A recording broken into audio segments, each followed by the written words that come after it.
আসসালামু আলাইকুম। আর study and learn একাডেমির পক্ষ থেকে আমরা 46তম বিসিএস এর বাংলা বিভাগের প্রশ্নগুলো সমাধান করার চেষ্টা করব। চলুন দেখে নেওয়া যাক। পরীক্ষাটি হয়েছে আজকে 26 এপ্রিল 2024-এ এবং এটি ছিল 200 মার্কের পরীক্ষা এবং সময় ছিল 2 ঘন্টা। চলুন দেখে নেওয়া যাক। প্রথম প্রশ্ন হচ্ছে 76 নম্বর, বাংলা ভাষায় কোন স্বরধ্বনি উচ্চারণকালে জিহ্বা উচ্চ অবস্থানে থাকে? এটি হচ্ছে অপশন গ, হ্রস্ব উ উচ্চারণে জিহ্বা উচ্চ অবস্থানে থাকে। 77 নম্বর প্রশ্ন, বাংলা শব্দভাণ্ডারে অনার্য জাতির ব্যবহৃত শব্দগুলো মূলত এগুলো হচ্ছে দেশি শব্দ। অপশন গ। 78 নম্বর প্রশ্ন, ধ্বনি বিজ্ঞান ও বাংলা ধ্বনিতত্ত্ব গ্রন্থের রচয়িতা কে? এটি রচিত হচ্ছেন মোহাম্মদ আব্দুল হাই। অপশন ক।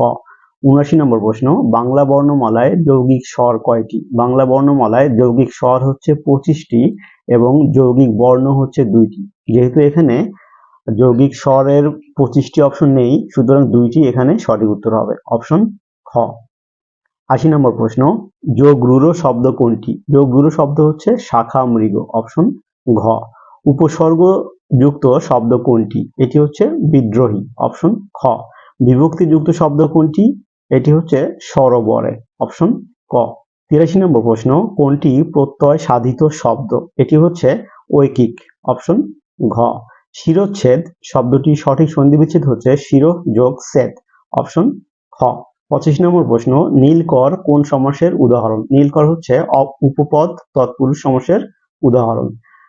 পেডাগজি শব্দের পরিভাষা কোনটি? পেডাগজি শব্দের পরিভাষা হচ্ছে শিক্ষা তত্ত্ব। অপশন গ। বঙ্কিম শব্দের বিপরীত শব্দ কোনটি? ঋজু। অপশন ঘ। বাংলা একাডেমি প্রমিত বাংলা বানানের নিয়ম কত সালে প্রণীত হয়? এটি প্রণীত হয় 1992 সালে। অপশন খ। 89 নম্বর প্রশ্ন, কোন বানানটি শুদ্ধ? এখানে মূল এবং মূলা এই দুটোই শুদ্ধ বানান রয়েছে, সুতরাং ক এবং খ এই দুটি সঠিক উত্তর রয়েছে। 90 নম্বর প্রশ্ন, নদী শব্দটির সমার্থক শব্দ কোনটি? এটি হচ্ছে তটিনী। অপশন গ। চর্যাপদের কবিরা ছিলেন কোন ধর্মের অধিকারী? চর্যাপদের এরা ছিলেন মূলত সহজঘানী বৌদ্ধ সম্প্রদায়ের। অপশন ঘ। শূন্য পুরাণের রচয়িতা কে? শূন্য পুরাণের রচয়িতা হচ্ছেন রামাই পণ্ডিত। অপশন ক। 93 নম্বর প্রশ্ন, বাংলা সাহিত্যের ইতিহাসে কাকিল্যা গ্রাম কেন উল্লেখযোগ্য? কাকিল্যা গ্রাম উল্লেখযোগ্য কারণ হচ্ছে অপশন ঘ, শ্রীকৃষ্ণ কীর্তন কাব্যের প্রাপ্তিস্থান হচ্ছে কাকিল্যা গ্রাম। অপশন ঘ হচ্ছে সঠিক উত্তর। 94 নম্বর প্রশ্ন, যেসব বঙ্গেতে জন্মি হিংসে বঙ্গবাণী সেসব কাহার জন্ম নির্ণয় ন জানি? কবিতাটি আব্দুল হাকিমের কোন কাব্যের অন্তর্গত? এটি হচ্ছে নূরনামা কাব্যের অন্তর্গত। আলাওল কোন শতাব্দীর কবি ছিলেন? আলাওল ছিলেন সপ্তদশ শতাব্দীর কবি। অপশন গ। কোন বাংলা গানকে ইউনেস্কো হেরিটেজ অফ হিউম্যানিটি অভিধায় ভূষিত করেছে? বাংলাদেশের একমাত্র বাউল সঙ্গীতকে বাউল সঙ্গীত বা লালন সঙ্গীত বলা হয়। অপশনে থাকতে পারে লালন সঙ্গীত। এই বাউল সঙ্গীত বা লালন সঙ্গীতকে ইউনেস্কো হেরিটেজ অফ হিউম্যানিটি অভিধায় ভূষিত করেছে। 97 নম্বর প্রশ্ন, চণ্ডীচরণ মুন্সী কে? চণ্ডীচরণ মুন্সী হচ্ছেন ফোর্ট উইলিয়াম কলেজের একজন পণ্ডিত ব্যক্তি। রত্ন পরীক্ষা গ্রন্থের রচয়িতা কে? ঈশ্বরচন্দ্র বিদ্যাসাগর। অপশন গ। স্বর্ণকুমারী দেবীর পিতার নাম কি ছিল? স্বর্ণকুমারী দেবীর পিতার নাম ছিল দেবেন্দ্রনাথ ঠাকুর।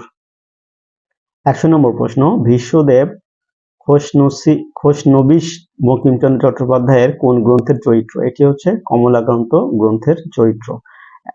101 নম্বর প্রশ্ন, দীনবন্ধু মিত্রের নীল দর্পণ নাটকের ইংরেজি অনুবাদক কে ছিলেন? আরেকজন সাহিত্যিক বাংলাদেশের, তিনি হচ্ছেন মাইকেল মধুসূদন দত্ত, তিনি ইংরেজি অনুবাদ করেন। 102 নম্বর প্রশ্ন, রঞ্জন চরিত্রটি রবীন্দ্রনাথ ঠাকুরের কোন নাটকের? সঠিক উত্তর হচ্ছে রক্তকরবী নাটকের চরিত্র। তৈল প্রবন্ধটি কে লিখেছেন? হরপ্রসাদ শাস্ত্রী। অপশন ঘ। নাম রেখেছি কোমল গান্ধার কাব্যের রচয়িতা কে? সঠিক উত্তর হচ্ছে বিষ্ণুদেব। অপশন খ।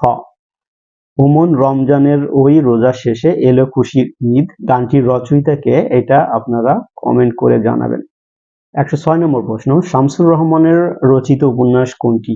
এটি হচ্ছে অদ্ভুত আধার রাত। এটি শামসুর রহমানের রচিত একটি উপন্যাস। সেলিম আল দীনের নাটকে অনুসৃত শিল্পতত্ত্ব কোনটি? দ্বৈতাদ্বৈতবাদ। অপশন ঘ। পৃথক পালঙ্ক কাব্যগ্রন্থের কবি কে? তিনি হচ্ছেন আবুল হাসান। অপশন গ। কোন গল্পকারের গল্পে ম্যাজিক রিয়েলিজমের প্রতিফলন ঘটেছে? তিনি বাংলাদেশের সাহিত্যিক গল্পকার শহীদুল জহির।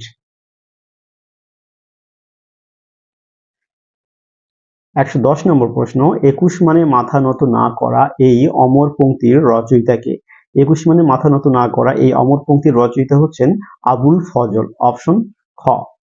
বিজ্ঞান অংশ থেকে আমরা দেখব নিচের কোনটি গ্রিনহাউস গ্যাস নয়? এখানে কার্বন ডাই অক্সাইড গ্যাস, নাইট্রিক অক্সাইড গ্যাস এবং মিথেন সবগুলোই গ্রিনহাউস গ্যাস। একমাত্র জলীয় বাষ্প বা পানি এটি গ্রিনহাউস গ্যাস নয়, এটি সাধারণ পানি। 112 নম্বর প্রশ্ন, জলীয় দ্রবণে পিএইচ এর সর্বোচ্চ মান কোনটি? পিএইচ এর সর্বোচ্চ মান হচ্ছে 14। অপশন গ। 113 নম্বর প্রশ্ন, কোন অর্গানেলটি পর্দা দ্বারা আবেষ্টিত থাকে না? এটি হচ্ছে রাইবোজোম। অপশন ক। 114 নম্বর প্রশ্ন, প্রাকৃতিক ইউরেনিয়ামে শতকরা কত ভাগ ইউরেনিয়াম 238 আইসোটোপ থাকে? এটি প্রায় 100% থাকে। আমরা এটাকে শতকরা হিসেবে প্রায় 99.3% হিসেবে লিখি। সঠিক উত্তর হচ্ছে 99.3%। 115 নম্বর প্রশ্ন, জীববিজ্ঞানে কি ধরনের তথ্য প্রযুক্তি ব্যবহার করা হয়?